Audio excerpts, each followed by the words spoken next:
devons lutter contre ces esprits-là. Parce que ce sont des portes d'accès pour certaines personnes mal intentionnées.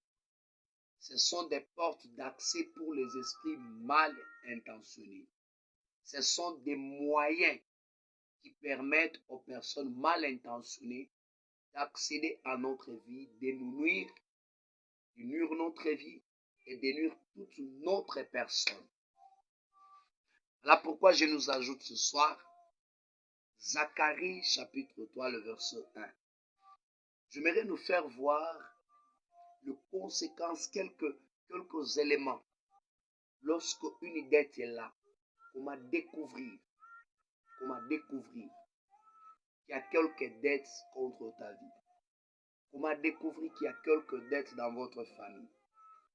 Et ça, même pour ta propre personne, tu vas le régler facilement. Alléluia. Écoutez-moi, bien-aimé.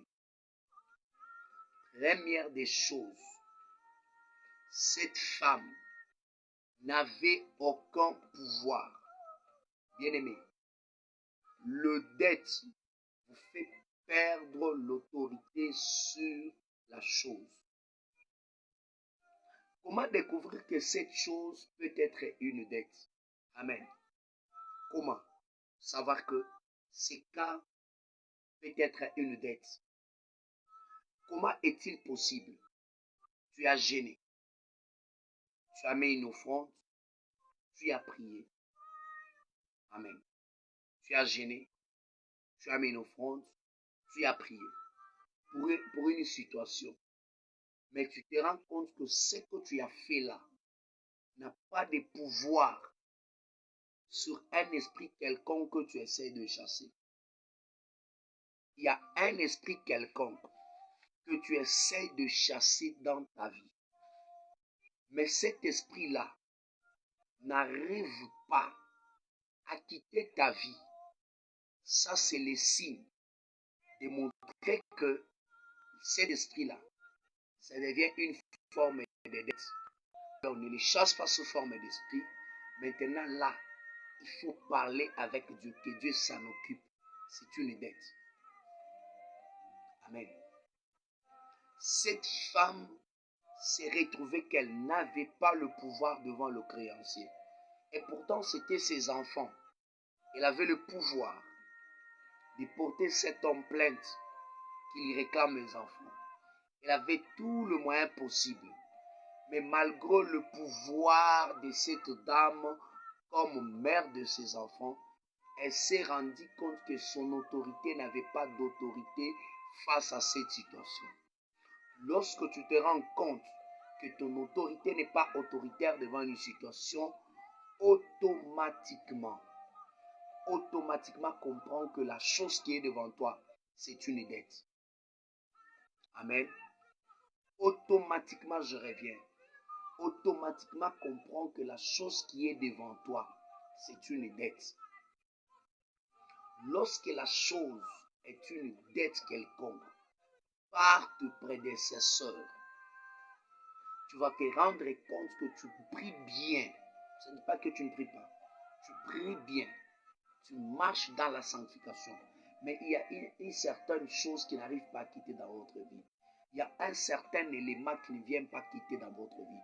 Il y a un certain élément qui ne quitte pas votre vie. Ça ne quitte pas votre vie. Pour découvrir que c'est une dette, première des choses, tu n'as plus de pouvoir devant cet élément. Je répète bien. Tu te rends compte que tu n'as plus de pouvoir devant cet élément. Tu te donnes par force, tu utilises tous tes moyens possibles. Mais la chose n'arrive pas à bouger. Lorsque tu as le pouvoir, tu utilises ton pouvoir devant un esprit. Tu utilises ton pouvoir devant un élément. Tu utilises ton pouvoir devant un péché.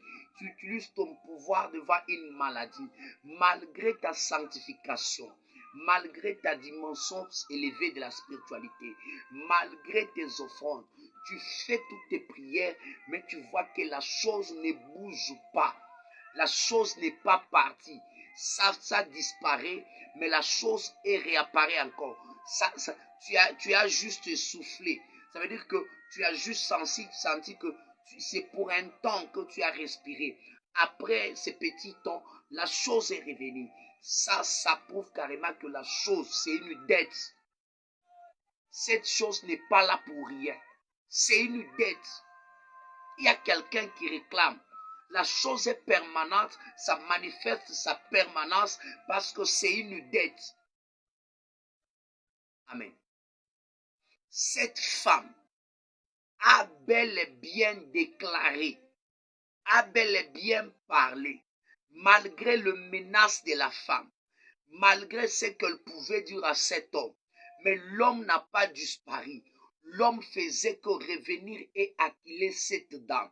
Ça veut dire que le créancier venait, mettait mal à l'aise la dame. C'est pourquoi je te fais aussi comprendre. Si tu vois une situation dans ta vie, malgré que tu fais tes prières, malgré que la sanctification que tu as pris, malgré que ta position spirituelle, tu as même gêné pour que tu te retrouves au-dessus de cette situation. Mais fort malheureusement, tu te sens toujours que tu n'as pas assez de pouvoir sur une situation dans ta vie. Bien-aimé, laisse-moi te dire que cette chose, cet élément que tu vois, c'est une dette. Là, ça ne te demande pas toi. Parce que tu as gêné, tu as prié,